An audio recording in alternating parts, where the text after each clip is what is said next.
Good morning students, class 7 chapter 8 history, भक्ति movement in other reason.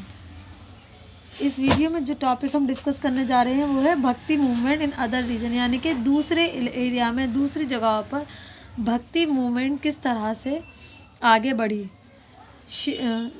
सेवा bhakti flourished in Kashmir in the 14th century. सेवा भक्ति की अगर हम बात करते हैं तो 14th सेंचुरी में कश्मीर में सेवा भक्ति काफ़ी तेज़ी से फैल रही थी। मोस्ट प्रोमिनेंट ऑफ द सेवा भक्ति संत वास विमेन लाल डेड। अगर हम सेवा भक्ति की बात करें तो उसमें सबसे ज़्यादा जो प्रोमिनेंट संत थे वो एक औरत थी और उनका नाम था लाल डेड। इन गुजरात भक्ति was preached by the Vallabh sect of Vallabh Acharya and other important संत नरसिम्हा मेहता। गुजरात में अगर हम भक्ति मूवमेंट की बात करें तो गुजरात में भक्ति मूवमेंट की तालीमात को किसने फैलाया? वल्लभ सेक्ट ने, वल्लभ आचार्य के वल्लभ जो सेक्ट थे उन्होंने भक्ति तहरीक और भक्ति मूवमेंट को गुजरात में उसकी काफ़ी प्रचार किया।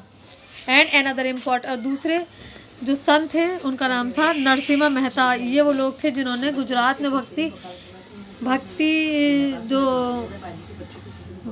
जो कॉन्सेप्ट है या भक्ति जो मूवमेंट है उसकी तालीमात को आम किया। The Vallabh sect become popular among merchant and land owners of the Gujarat. और वल्लभ जो सेक्ट था ये लोग काफ़ी पॉपुलर थे, जो भी व्यापारी होते थे या लैंड ओनर यानी गुजरात के जितने व्यापारी और ज़मींदार लोग थे वो लोग किस को फॉलो करते थे, यानी कि वल्लभ सेक्ट को, और भक्ति मूवमेंट के फॉलोवर थे ये लोग। इन कर्नाटका सेवा भक्ति cult of the Kannada speaking Vaira Sevas developed during the 12th and 13th century. They preached a strongly radical and the heterodox concept of bhakti by incorporating social criticism in their religious outlook. अगर हम कर्नाटका में बात करें तो जो सेवा भक्ति थी cult of the Kannada speaking Vira Shaivas, तो किसने डेवलप किया था उनको? जो कनाडा ज़बान बोलते थे, और वो कौन थे? वो लोग थे वेरा सेवास। और कर्नाटका में भक्ति मूवमेंट की जो शुरुआत हुई थी वो हुई थी 12 और 13 सेंचुरी में। ये लोग they preach a strongly radical and heterodox concept of bhakti. इन लोगों ने बहुत ज़्यादा मतलब strongly radical and the heterodox concept of bhakti. इन लोगों ने जिस भक्ति कॉन्सेप्ट के बारे में बताया वो काफ़ी रेडिकल था, और इसके अलावा by incorporating social criticism in their religious outlook. इसके अलावा जो भी इनकी चीज़ें थी उन्होंने जो भी मतलब सोसाइटी में जो गलत चीज़ें फैली हुई थी उनको क्रिटिसाइज़ भी किया इन दियर रिलीजियस आउटलुक। तो जो भी रिलीजियस पॉइंट ऑफ व्यू से चीज़ें जो ठीक नहीं थी, वो सोसाइटी में मौजूद थी, उन चीज़ों को इन लोगों ने, जो भी भक्ति फॉलोवर्स थे, उनको क्या किया? क्रिटिसाइज़ भी किया। इन असम, अगर असम की हम बात करें तो शंकरा देवा की ये डेट ऑफ बर्थ है 1449 और ये इनकी 1568 में इनकी डेथ हुई थी। Introduce bhakti both in Brahmaputra valley as well as in Cooch Behar. तो आसाम में शंकरा देवा हैं जिन्होंने भक्ति मूवमेंट की इंट्रोड्यूस किया, शुरुआत की, और शंकरा देवा ने ब्रह्मपुत्र वैली और इसके अलावा जो कोच बिहार है दोनों ही जगहों पर भक्ति मूवमेंट की शुरुआत की शंकरा देवा ने। He preached absolute devotion to Vishnu और his incarnation.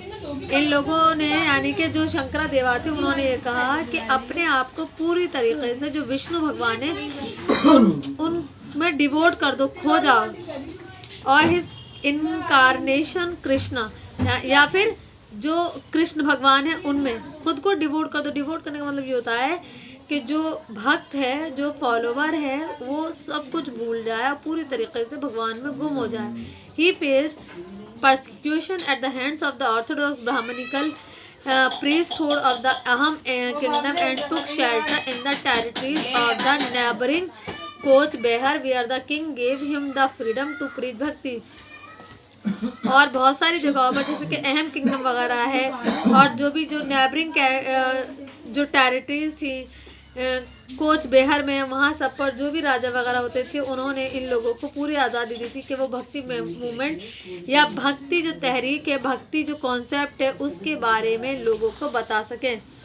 Monotheistic ideas influence his concept of भक्ति, और जो भी मोनोथिस्टिक आइडियाज़ से उन्होंने भक्ति कॉन्सेप्ट को काफ़ी इन्फ्लुएंस किया, which came to be known as the Ekasarana धर्मा, विच केम जिसको बाद में किस नाम से जाना गया, इका सराना धर्मा।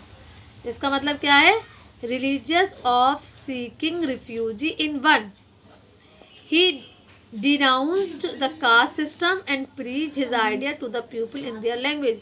उन्होंने जो भी कास्ट सिस्टम था उसके तरह से उसको मतलब डिनाउंस किया, यानी कि उसको नहीं माना उसको, और उन्होंने किस चीज़ पर फोकस किया, किस चीज़ के बारे में लोगों को बताया, जो भी उनके आइडियाज़ थे रिलेटेड टू द भक्ति, उन आइडियाज़ को आम लोगों तक उन्हीं की ज़बान में पहुंचाया। उन्हीं, इसका मतलब ये है कहने का कि जो आम लोग जिस लैंग्वेज में बोलते हैं, तो भक्ति मूवमेंट या भक्ति से जुड़े हुए जो भी कॉन्सेप्ट थे आम लोगों तक पहुंचाने के लिए उन्होंने आम लोगों की ज़बान का इस्तेमाल किया, ताकि जो भी भक्ति से के भक्ति मूवमेंट से जुड़े हुए कॉन्सेप्ट हैं, जैसे कि डिवोशन है, डिवोशन क्या है, तो लोगों को उन्हीं की ज़बान में आम लैंग्वेज में समझाया, ताकि लोग इस चीज़ को समझ सकें और फिर अपनी लाइफ में या भक्ति मूवमेंट को फॉलो कर सकें। ये चैप्टर आज हमारा फिनिश हो गया। अब हम बात कर लेते हैं एक्सरसाइज की। एक्सरसाइज आपको करनी है अपनी बुक पर। ये है आपके choose the correct, fill in the blanks, true false, और ये क्वेश्चन आंसर है 10 to 20 words, 50 to 70 words, 100 to 80 words. ये सारे क्वेश्चन आंसर आपको कॉपी पर करने हैं और एक्सरसाइज बुक पर PDF आपको भेज दी जाएगी। वर्क आप कंप्लीट कर लीजिएगा। Okay, thank you very much.